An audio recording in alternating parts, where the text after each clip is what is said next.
Tentative d'assassinat, calomnie, injure. Voilà et bien d'autres mots dont font face les différents opposants au Gabon aujourd'hui, souvent caricaturés comme ceux-là qui ont toujours faim malgré leur forme et leur plénitude.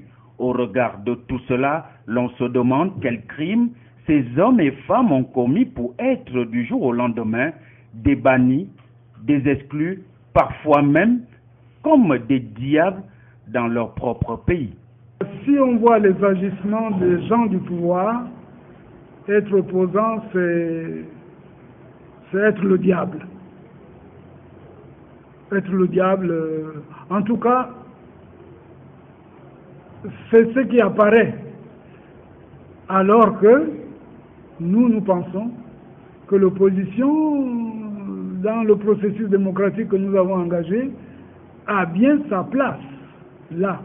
C'est pratiquement parce que l'opposition est réduite dans les instances dirigeantes que sont par exemple l'Assemblée nationale et le Parlement. C'est une Assemblée nationale, un Parlement monocolore qui agit au doigt et à l'œil du potentat en place. Alors que si nous avions une Assemblée où l'opposition a toute sa place, un Sénat, pour ne prendre que ces exemples, où l'opposition a toute sa place, on n'assisterait pas aux dérives auxquelles nous assistons aujourd'hui.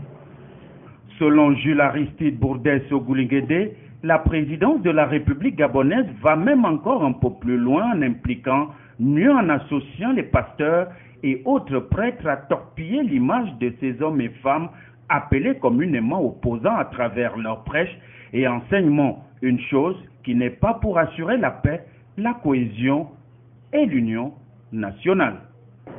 Des pasteurs qui sont normalement accrédités pour apporter le message biblique, le message chrétien, sont mis maintenant en contribution pour la propagande contre l'opposition dans les églises. Et ça a déjà commencé. Ça a déjà commencé dans certaines églises. Alors vous voyez jusqu'à quel niveau on est en train de pervertir les rôles dans notre pays. Les prêtres, les pasteurs deviennent maintenant des émissaires du pouvoir dans les maisons prétendues des maisons de Dieu où ils doivent prêcher l'unité et la fraternité.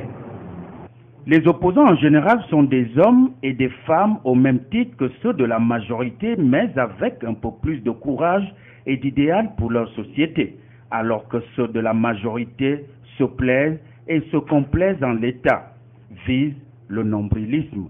Il revient donc à l'État d'assurer ici la sécurité de tous sans distinction.